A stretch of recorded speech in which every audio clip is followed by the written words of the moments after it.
to video session 1. I'm actually going to do 3 videos like this. The first one I wanted to do as a webinar just to get some interactivity going, and the other 2 I'll just produce and then I'll upload, and I'll tell you how you can get those. They're all free, so don't think that I'm telling you, oh yes, for only $29.95 you can get these other things, because that's not what I'm doing here. I'm just well, I'm getting ready to launch a book, and so kind of as a celebration, I thought that I would have this, and I'd share what I know as much as I can fit into this next hour or so, and then we'll go from there. So this is the Introduction to Video Session 1. I am Paul Allen Clifford. You can just call me Paul, by the way. I only use my middle name in there because it's nice and easy to find me online if you Google my full name. So that's why. So about this webinar, first off, well, these were supposed to load independently, but I guess we'll just do this this way. So let's talk about what we can do with video.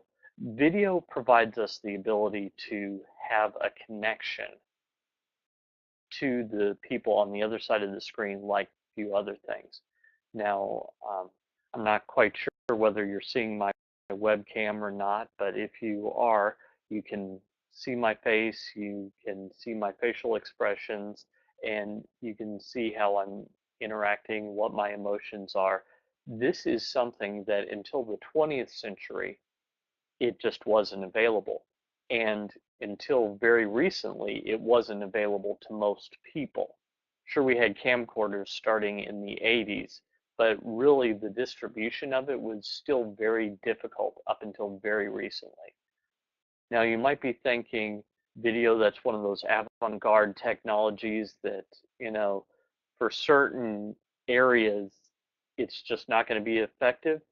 Let me challenge you, if that is what you're thinking about, to just consider the range of people that interact with video, that watch it on a daily basis. We've got everything from children with little Einstein's videos, babies even, that you can listen to this classical music and watch fun little images that the babies are really enraptured to, all the way up to seniors and retired people that watch a lot of television, and some even make the television, like my friend Bob, who's made a couple of documentaries here, and he's on the webinar right now. So I want you to know that you can do this. Now, you might have excuses in your mind. You might think that there's a reason that you can't, but I don't believe those. I really think that you can. So before we go on, I do want to say a little bit about why I think I'm qualified to do this, because not everyone knows me as well as others, so I thought that I would just share this. You might just follow me on Twitter. So I've been doing video since 2000, so that's over 14 years. I've found that when I started doing video, I started for a class in grad school, and while all my other classes I would drag my heels on, I would take a long time to do the assignments, I found that as soon as I got an assignment in this particular class, I would rush back to my dorm and I'd start working on it. And then I found out that they had a student worker position open, and so I applied for it and I got the job before they could actually find anyone qualified.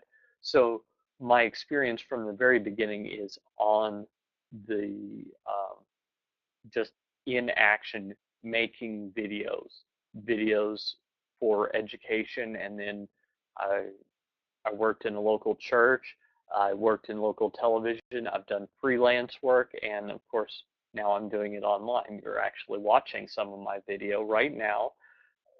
It's basically just the presentation, but still you're watching video.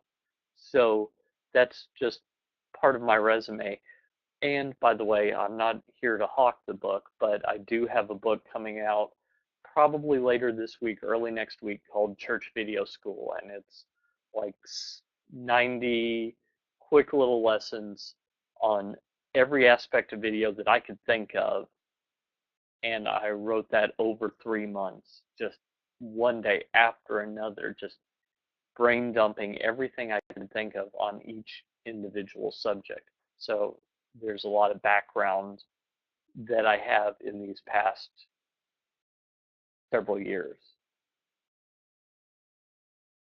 So these are the questions that we're going to answer today. First, what can you use video for? What steps do you need to go through to make a video? What kind of gear do you need? And what types of video can you make? And if we have some time, then I'll answer some others. But those are at least the starting points that we'll go through today.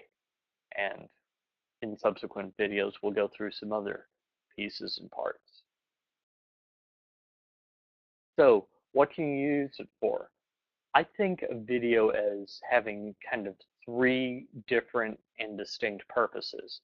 The first one, not a lot of people are actually going to do, especially in an online environment, and that is IMAG, or image magnification. Now, if you've been to a large concert, if you've been to a larger church, you've probably seen IMAG in play. And what they do with IMAG is you use a camera to magnify what your naked eye sees. So basically the point of IMAG is to eliminate bad seats. So at my church we have It's 9 o'clock. 3 main screens where that you can see from basically anywhere in the sanctuary, and we use our 4-camera system and switcher to magnify what's going on stage so that people can see what's going on. I don't want to see people shifting in their seats to try and see what goes on. I want to help them. So that's what IMAG is. We're not going to talk too much about that, but I just wanted to mention it. Next, we have pre-recorded pieces. Now we'll get more into this a little bit later, but I think of a pre-recorded piece as basically anything that reinforces the message that we're trying to get through to, the message that we're trying to accomplish.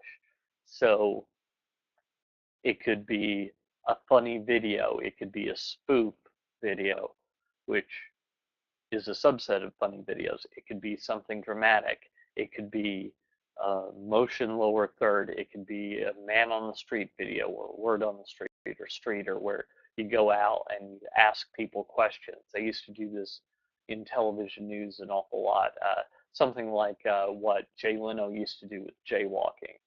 So there are a lot of different things that we can do, and I've actually listed some further on in the presentation, but that's the second use of video, is pre-recorded things that enhance whatever message you're trying to get across. Now the third thing is distribution. What I mean about distribution is probably what everyone thinks of when they think of video. Almost no one goes to the Super Bowl compared to the number of people that watch it on television. There are all kinds of sporting events that are distributed via video on television. Sometimes there are live events that are recorded and then DVDs or Blu-rays or downloads are sold later. You can do broadcast television, cable access. You can even distribute on a closed network. Those are the other uses of video, is to just distribute a message. Now you can do that by recording several cameras and editing them together, or switching it live and recording what you get. But no matter what you do, that all breaks down to distribution. So just think of these three main categories of video as what you would have to be in the room to see IMAG. A pre-recorded piece helps what is going on in the room that the people are in. Or if you are not in that room, if you're online at a satellite venue, etc., or in your home watching on television, that's using the distribution method of television. So those are really your three main ways of doing it. Now, what steps do you go through to make a video? Basically, there are three steps. Again, this is a very overarching theme, but think of it this way. Before you make a video, you need to make plans for a video. So scouting the location, getting the talent, who's going to be on the video, making sure you've collected all your equipment that you need. Nothing worse than starting to make a video and you realize you've forgotten something important. You've forgotten a microphone. You've forgotten the camera. It seems strange, but it happens. So that's all the planning is pre-production. And I've found that all the time that you spend in pre-production saves you time in the later steps. So if you just walk out your door with a camera, chances are you're going to miss a shot because you didn't plan it out well. You're not going to be able to go to the appropriate location because who knew there's a big festival downtown today and you hadn't planned on that as a possibility. So pre-production really saves a lot of time in the next two steps. Production, which is the next step, is all about when you actually do it. So you've made plans, you've collected all the gear, you've made a list of the shots you need, you have an idea what the final video is going to look like. Now you have to actually capture it. And depending on the particular video event that you're trying to capture, if it's a piece of fiction, it can be shot out of order. If it's nonfiction, of course, you would shoot what happens live as it happens and maybe cut out all the boring pieces because you might have noticed that real life sometimes has boring pieces. Well, you would cut those out later in the next step. But whatever you're making, you need to actually do it, get the raw footage, the raw elements of that you're going to turn into something in the production stage. And finally, we have the post-production stage. Now, the post-production stage is where you finish it and deliver it. Now, that can be as simple as hitting stop and hitting upload on your smartphone, or hitting stop from recording and showing your friend right next to you. That's very basic distribution, but it's distribution nonetheless. It can be as basic as that, or it can be as complex as a movie that's shot over several months and pieced together over several more months and then distributed to theaters and then to DVD and Blu-ray and Ultraviolet and Netflix and all that. So we can go from one end of the spectrum, hey, I just hit stop and I show my friend, or hit stop and look at it myself if I don't want to show it to anyone, all the way up to Hollywood-style movies and everything in between. For the shows that I do 5 days a week at churchtechcast.com at 11 a.m. Eastern, 8 a.m. Pacific, those shows, primarily what I do is I hit stop and then I cut off the beginning and the end to make sure that anything before I actually wanted to start the show isn't there. And if I haven't hit stop quickly enough, I trim that off and then I upload it. And so that's a good middle of the road. And it really saves you a lot of time over doing a lot of editing. So when you can, it's really nice to be able to do it that way. So let's talk about what you need to do video. And first and foremost, you need sound.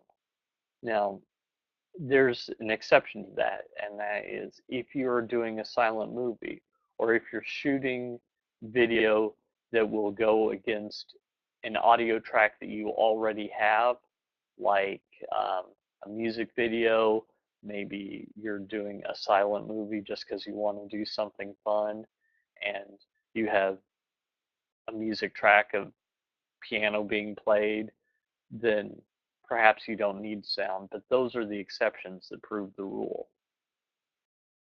Ideally, you want a camera that is not, you want a microphone that is not connected to your camera. Check that. I don't mean not connected, I meant not built into your camera. So one thing in one of my recent shows, I actually did an A, B, C type comparison between the microphone I normally use, the microphone on the webcam, and the microphone built into the computer. And with each step down, you could hear just a remarkable difference. And that's because the microphones inside of these devices are meant to be able to pick up sound at a greater distance. Unfortunately, they're not good at rejecting ambient sound. So you get just the sound of the air conditioner running. You get all kinds of background noise. And the further away from the subject that microphone is, the worse the sound is going to be. So it's better to have an external microphone that you can connect to a camera. And depending on the camera, it might be even better to have an external recording device that you record into, and then you sync the sound later. So external microphones are preferable to the built-in microphones in your laptop, in your webcam, in your camcorder even. Now you can put certain types of microphones on top of a camcorder or on top of a video camera and get pretty good sound if you're using a microphone that's made for it. And basically there are three types of microphones that we tend to use in video. One is the lavalier mic. I'm actually wearing a lavalier mic right now. This is a Audio-Technica Pro 70 that I've picked up not all that long ago. And the Audio-Technica Pro 70 is a wired lavalier mic that enables me to talk with my hands, because that's what I do, and without hitting the microphone. I had a problem with before. I was using a handheld mic, which is the second kind of microphone. I was using a handheld mic, but it was attached to a boom arm, and as I'm talking with my hands, occasionally I would hit it. So that became a problem with the way that I talk. The second type of microphone, the handheld microphone or the stick microphone, the handheld microphone that almost everyone thinks about when they imagine a handheld microphone is called an SM58, Sam Mary 58. It's made by the Shure company, Shure, and they cost about $100 and they're virtually indestructible. A lot of times we'll use them on the road for concerts and stuff because it's just really hard to break them. Not impossible, but hard.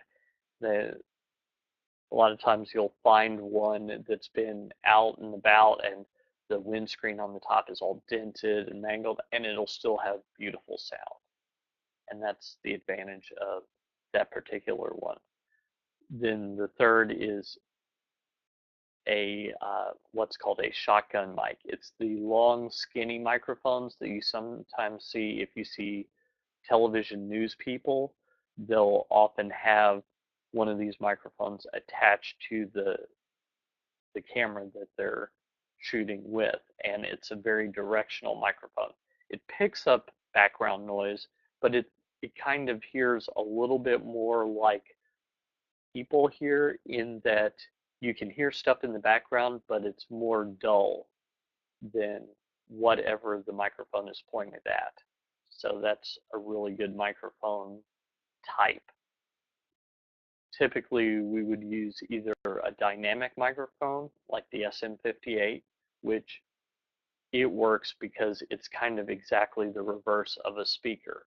You speak, the vibrations from the sound coming out of your mouth vibrate a diaphragm, which moves a magnet past a coil of wire and makes a little magnetic signal. The other type of microphone, a shotgun would be an example of that, is a condenser microphone. And the way that it works is it uses some sort of power, either a battery or power from the recording device called phantom power, and it creates a little magnetic field, and based on the interruptions in the magnetic field, it can record the sound or take in the sound. Condenser microphones tend to be more sensitive. Dynamic microphones tend to be less sensitive. But a dynamic microphone tends to be hardier and doesn't require external power, whereas a condenser microphone can be a little more fragile and does require external power. So that's a little bit about the sound aspect of what you need. You also need lights. Now, the downside of video cameras is, unlike the human eye, they are not as sensitive to amounts and gradations of light. What I mean by that is we call that dynamic range in video. So they're not as good when it's really bright, and they're not as good when it's really dark, and they're really not as good when you have something that is both really, really bright and really, really dark. And you're probably thinking, well, what can be both bright and dark? The sky on a sunny day and the shade underneath the tree in the same picture. So our eye can tell details in the shade under the tree and see all the clouds in the sky. A video camera, not so much. So we need to compensate for problems with the dynamic range. And we do that with filters, but in this case, I'm talking about lights. So on the inside of your house, you might turn up all the lights, turn them all on, and think, man, it is so bright in here. It is in no way, not even in the same address of the brightness of the sun outside. The sun is remarkably bright. Even on overcast days, you walk out and think, oh, it's not very bright at all. And then you compare it to your camera set on a manual setting inside where everything looked great, and then you go out and everything looks like you've just stepped onto the surface of the sun, it's so bright. Well, that's a problem with dynamic range. So what we need to do is we need to use lights to compensate.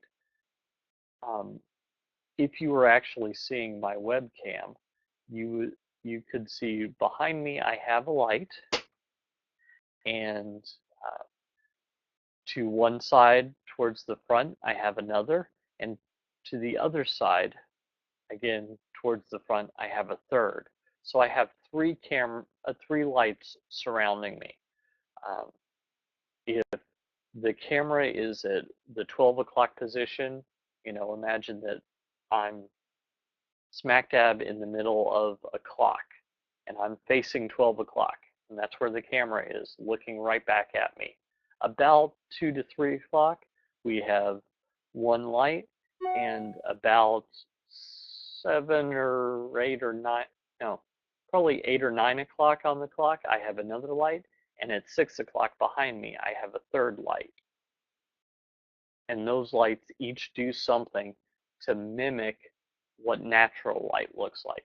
If I just had my overhead light on, it's really dull, and depending on where I am in relation to it, even my brow bone can shade my eyes and make it look like I'm kind of like a raccoon. So it's a funny thing with this dynamic range problem, and that's why we use lights, we use reflectors. In movies, they're famous for shooting at what's called the golden hour, and that is within an hour of sunrise and within an hour of sunset. The sun is low in the sky, and so the light isn't as harsh, and it's golden and it's beautiful. So in video, we do a lot of things to make the light work better for the cameras. Speaking of which, there are all kinds of cameras. You should know that television studios use probably $100,000 cameras, and right now I've got on, I don't know if you're seeing it, but I've got on a $30 webcam, and there's a range of those. One of the biggest developments in video lately is the use of DSLRs instead of traditional camcorders. A decade ago, I told people, don't buy a still camera that takes video, or a video camera that takes stills, because each of those isn't going to be very good at the thing it also does. That's no longer the case. A DSLR, like this is a Canon Rebel T3i, which I've had for 2 or 3 years, maybe 3 years. It takes gorgeous video.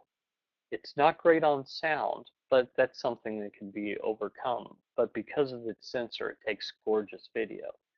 And you can get a DSLR that takes gorgeous video for around $300 or $400, and that will shoot rings around a $2,000 video camera.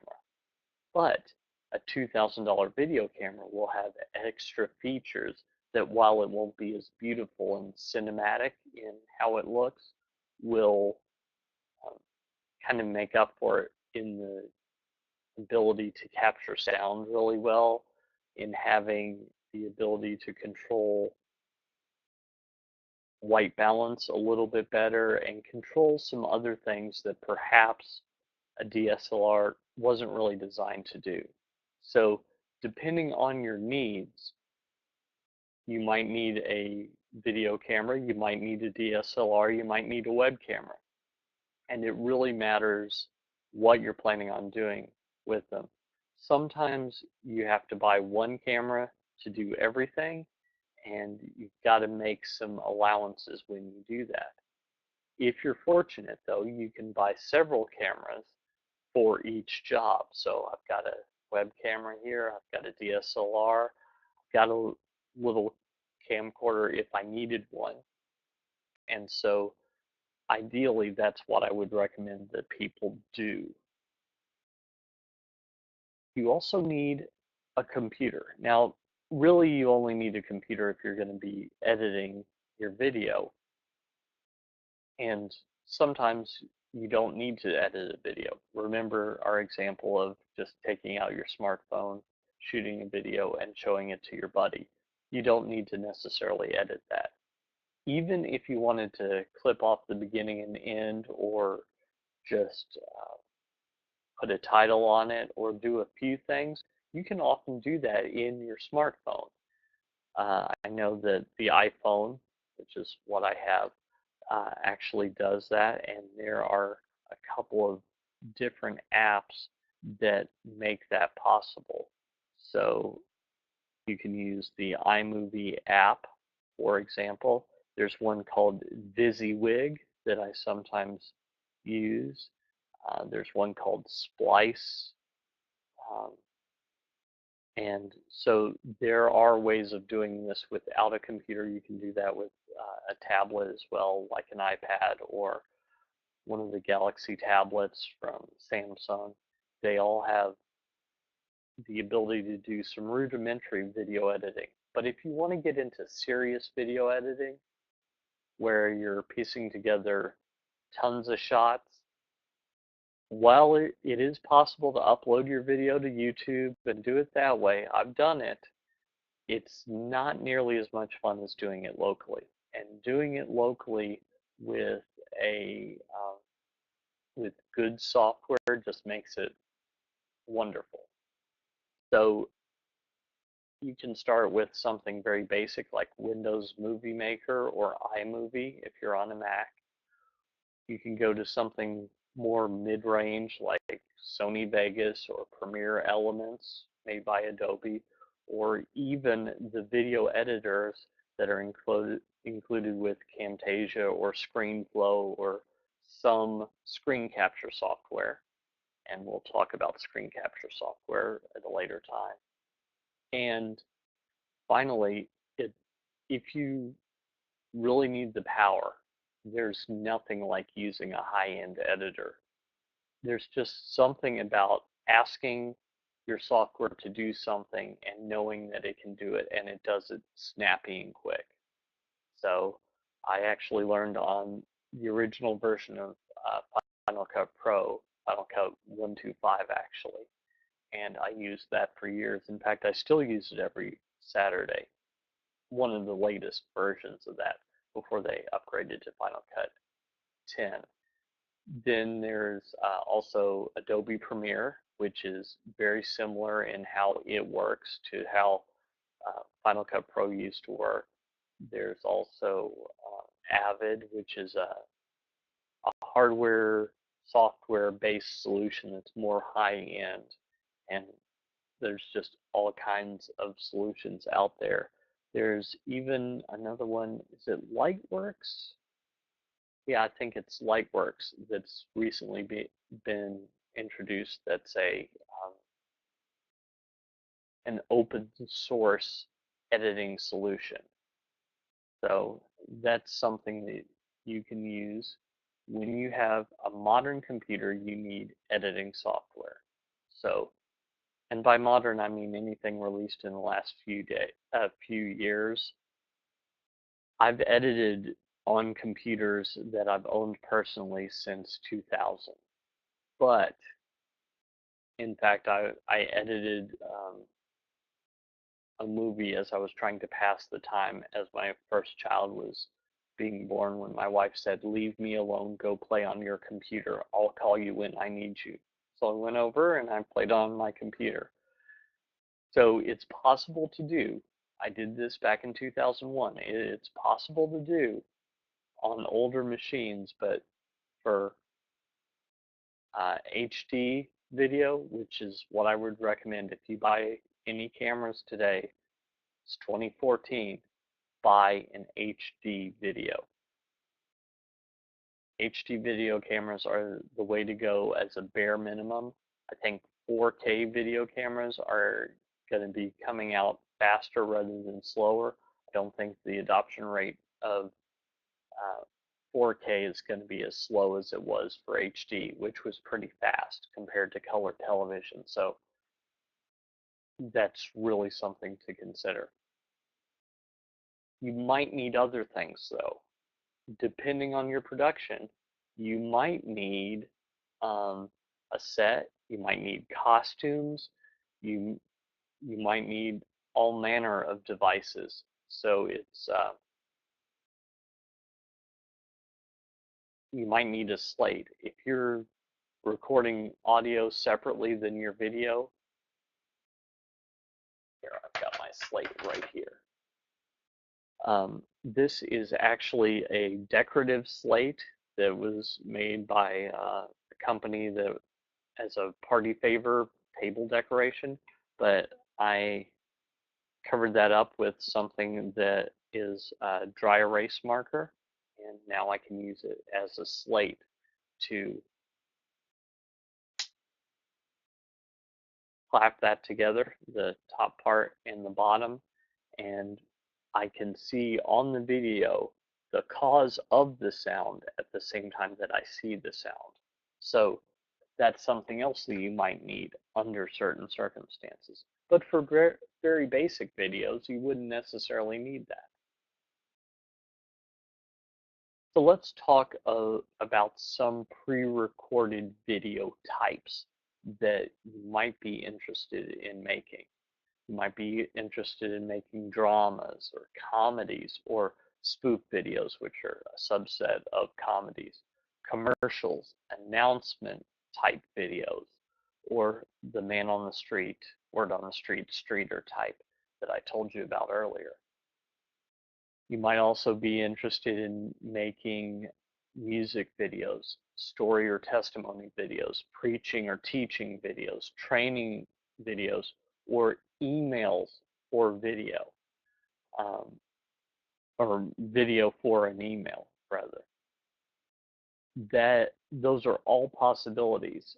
Let me tell you a quick story. I was on a forum probably 2 weeks ago, and someone was asking how to do a particular thing in Photoshop, and he just couldn't figure it out. And it wasn't all that difficult, but it's one of those things that if you don't do it very often, you can easily forget it. So I just made a screencast for him, uploaded it to YouTube, pasted the link in, and he was so excited. Other people were like subscribing to my channel because I'd done this. It took me less time to do it than to try and figure out how to explain it. So that's kind of the power of video, is that it seems like it's this huge thing, and sometimes it can be. Don't get me wrong. I've spent hours and hours and stayed up all night and edited together videos. But all videos don't have to be like that.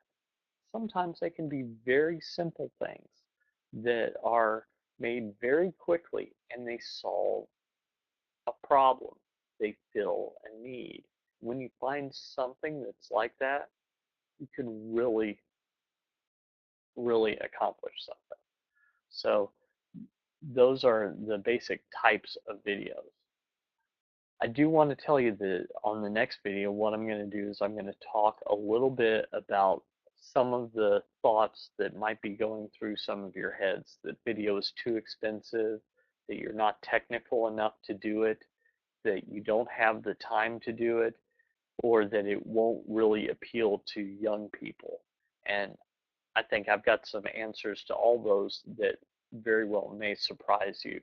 So make sure that you watch the next video when I release that later this week. And I'll also talk a little bit about genre, uh, how to determine the skeleton on which you flesh out your video. The equipment that I use specifically, I've alluded to some of it, I've mentioned some of it, but I'll get you a list. And then we'll talk more about YouTube, because YouTube is the elephant in the room. It's where most people go to get video, at least in the US. Uh, in other parts of the world, they might use other services, but in the US, it's YouTube. Um, Teenagers no longer go to MTV to watch music videos, they go to YouTube. When I needed to change the radiator in my car this past weekend, I didn't go to Advanced Auto Parts, I didn't go to AutoZone and look for a video there. No, I went to YouTube. So there is quite a lot that can be done with YouTube if you know what you're doing, and you can really, really interact with people well and make some really great connections if you do it right. So we'll talk about that.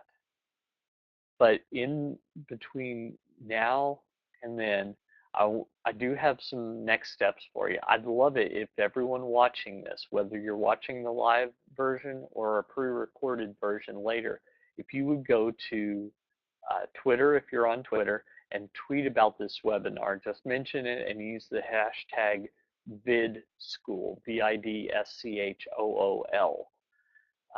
follow me on Facebook and we can discuss more stuff that you'd like to see in these videos. Facebook.com/Trinity Digital Media. It's actually a misprint on the slide there. There's no .com in it. It's just Trinity Digital Media. That was used to typing out my URL a lot because that's my URL, trinitydigitalmedia.com. So that's a misprint. Sorry, I messed that up. And you can subscribe to the newsletter and get this presentation and the subsequent videos and this video in case you missed something or someone called you to the door or what have you, and you can get that as well. So I will give you this web address to go there, and that is trinitydigitalmedia.com/vid course. So if you're already a part of my newsletter, I'm going to send this out to everyone on the newsletter already. But if you're not, absolutely go ahead. It's free to sign up. I'm not going to charge you or anything, and I'm not going to sell your email address to anybody else. That's just not the way that I do things. But I will send you a copy of this presentation. Right after this, I'm going to remove the .com from that one slide, and you'll get to see all my notes and everything like that. And then I will upload that and get you a link for this presentation, and then you can watch it again at your leisure. And then in the next couple of days, I'll send you the next video, and we'll just go from there. Okay? Anyone have any questions or comments or anything like that? We went a little faster than I thought we were going to go, so I do have a little bit of time. Keith, Don, Judy, Bob, any questions while I drink some water here?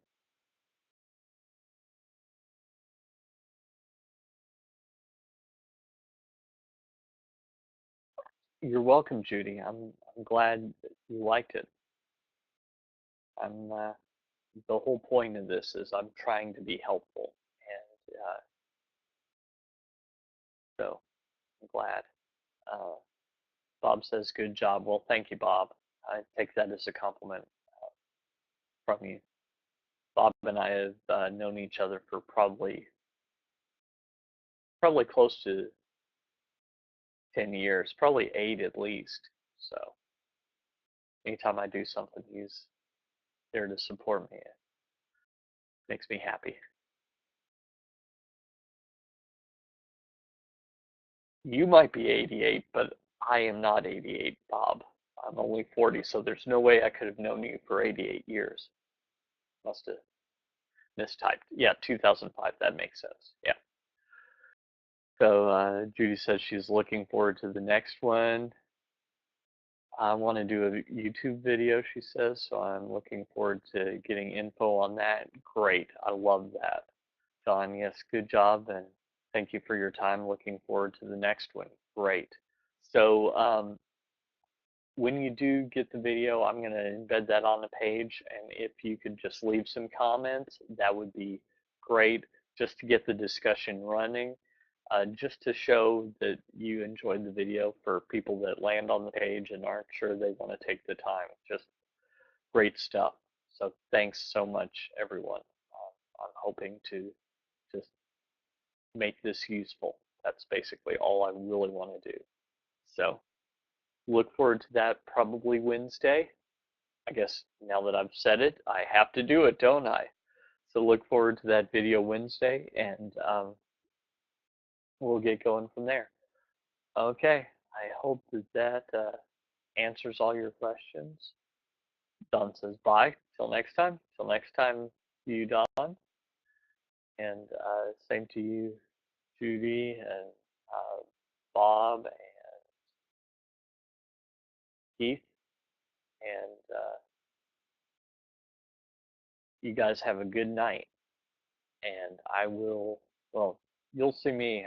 I don't think I'm going to do the webinar thing because I want to make this as accessible as I can, but I just wanted to get the first one out there as interactive as possible. So we'll talk to you next time. And don't forget to sign up for the course, and we'll go from there. Okay.